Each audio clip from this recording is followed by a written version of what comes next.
coup double, un accord sur le climat et un accord sur le paquet budgétaire de 1800 milliards. Il y a là-dedans le budget de l'Union européenne de 1100 milliards pour les 7 prochaines années. Il y a aussi le fameux plan de relance de 750 milliards qui doit venir en aide aux pays qui ont le plus souffert de la pandémie. Mais vous le savez, tout était bloqué par la Pologne et par la Hongrie qui voulaient que l'on retire un mécanisme qui liait l'octroi des subsides européens au respect de l'état de droit, au respect des valeurs démocratiques. Finalement, ce mécanisme est maintenu, mais on a instauré des balises qui rassurent, qui apaisent en quelque sorte la Pologne et la Hongrie. Il faut dire aussi que ces deux pays avaient compris que les autres États membres étaient prêts à échafauder un plan de relance à 25, dont ils auraient été exclus s'ils maintenaient leur veto. Du coup, les 27 ont pu s'attaquer à un autre dossier, les nouvelles ambitions climatiques de l'Union européenne.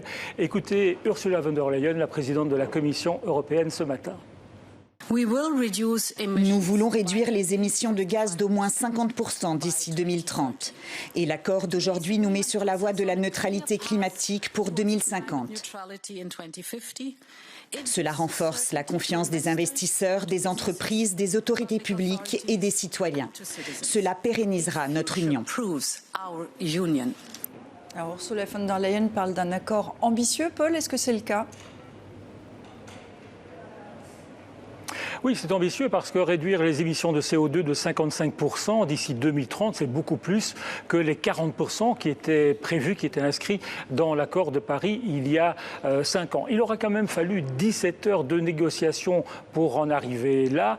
Il faut dire que tout le monde était d'accord sur l'objectif à atteindre, mais pas sur les moyens, sur la manière d'y arriver. Et des pays de l'Est, comme la Pologne, très dépendants du charbon, voulaient surtout des garanties sur les subsides, sur les aides financières dont ils allaient pouvoir bénéficier pour verdir leur économie. C'était donc d'autant plus important de valider le paquet budgétaire de 1800 milliards. Et un tiers de ce paquet budgétaire ira d'ailleurs en priorité aux pays les plus polluants pour les aider dans leur transition énergétique. Vous le voyez, Sylvia, budget, climat, tout est dans tout.